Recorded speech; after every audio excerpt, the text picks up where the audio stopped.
The silence about these issues in Africa has gone on for far too long, and I am bored of just being silent. That ecosystem where a woman should not speak up, I don't belong in that league.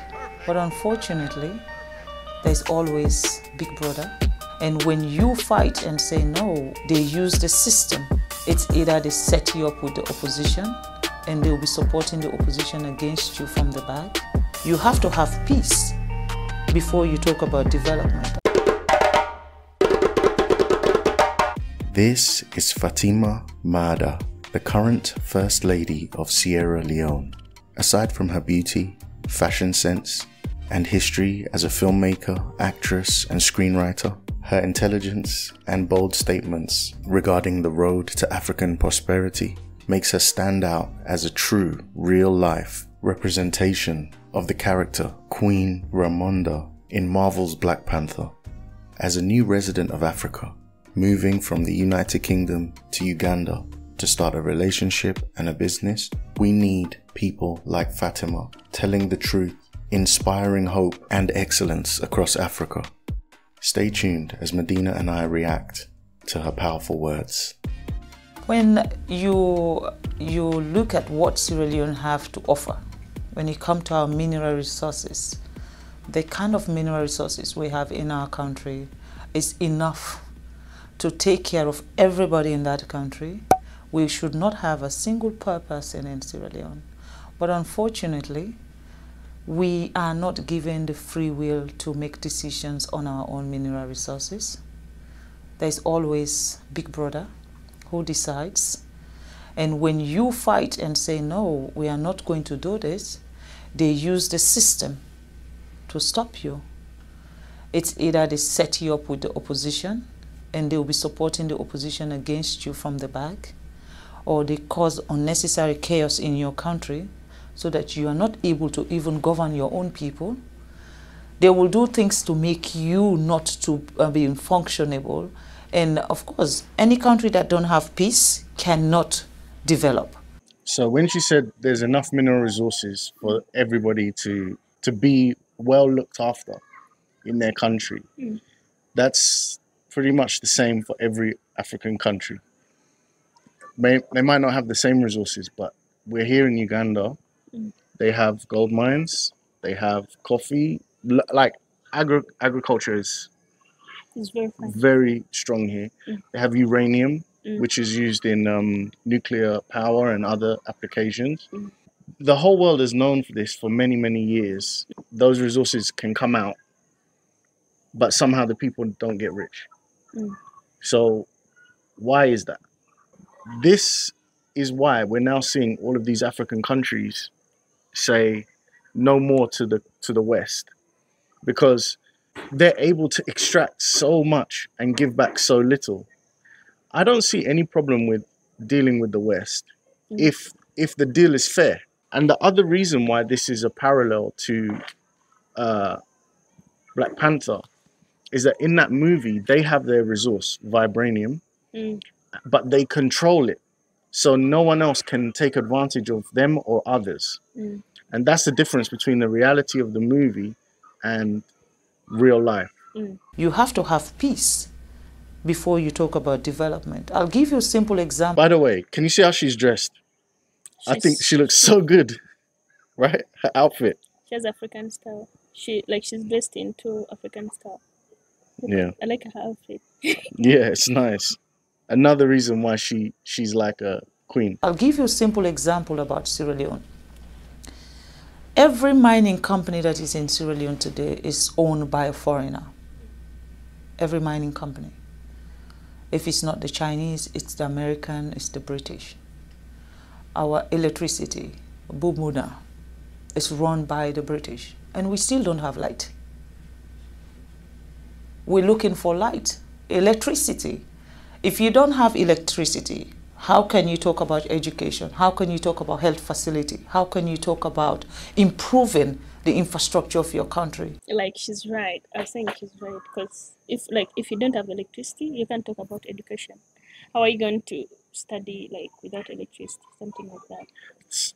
So how is it we're in a situation where a foreign country A foreign company can be providing the power, but the power is not sustained. I'm sure it's a complicated situation, but ever since I was a child, I could remember Nigeria had daily blackouts of power. Since I've been in Uganda, it's not as bad as that, but the power goes out every so often. South Africa, I was there last year, 2 years ago. Power went out almost every day with what they call load shedding. These are the most developed countries in Africa, South Africa and Nigeria, and still the power goes out. And it's like, I mean, I know a little bit about the story of why the South African power is down, and it leads back to corruption. There are these few people. That's what happens. Is these foreign companies. Well, I say the first level is whoever the West likes the person who's in power to continue the status quo of these companies that can pull everything out. And if you don't have that puppet in place, they try to destabilize so that that person can't advance. They put things against them politically so that the even the people won't see the game that the West are playing. And so we fight amongst each other. And then those people that are in power, not in every country, but in some, they're happy to be there as long as they get rich. And they're in league with these other countries. That is the part that kills me the most. That's the part we have to stop. That's the part we have to change. There is nothing wrong with international business. We all need international business. We all need the expertise from this country or that country or whatever. But the deals must be fair, and the people that set those deals cannot be corrupt. If there's no one to corrupt, then the West can't get their hands in. They can't pry us apart. They can't divide us. They can't take our resources. And the countries can start to develop. Now, do we actually even have proper water, pipe-borne water, so that our kids will not be sick? We don't have those facilities. Why? With all the minerals we have, there is a cap you put. Before my husband became the president of Sierra Leone was benefiting, they said, what's the word? 0.000.1%. What is that? Basically, a company can take as much as $100 million out of the country in terms of minerals, and then they can just give the country $10,000. Now, what will $10,000 do for our health system? What is $10,000 do for our educational system? And these are the things I believe that are stopping Africa from progressing. We don't have a say. The sense about us celebrating independence, I don't know why we celebrate independence, because we are not free. You know, we need people like this that talk real stuff. She speaks so well, like she's breaking it down so well, like the maths, it's actually ridiculous to think that a company could take or they could take $100 million out of the country and give the country $10,000 in return. It's even abnormal. Like, whatever the reason, you know something's wrong if that's the case. It's like I tell you to go and buy a car, and you come back and the car, you only paid $5 for the car. I know that something's wrong. Either the car's broken, you've been cheated, it's stolen. The price is not right. Yeah, it's not right. And I don't know all of the reasons. And there's much speculation. But man, something is definitely wrong. And I'm glad someone is speaking up. I mean, many people have been speaking up, but the way she's speaking up is great. I'm glad she's got the forum to do so. If we had a say, it could be easier for us to know what to do. The first thing is, at whatever level you are, you have to reject corruption. Like, the culture of corruption must be destroyed. And that means at a personal level, at however small the level is, it has to be destroyed. And the solution might not be overnight, but maybe it can be there in 2 generations' time. Fine, I'm happy with progress, because if we keep doing the same, it's been many years like this.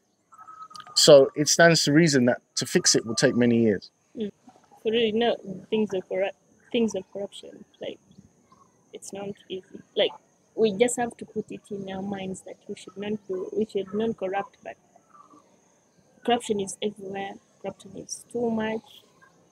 Just that we don't know how to avoid it. It's a continuous practice.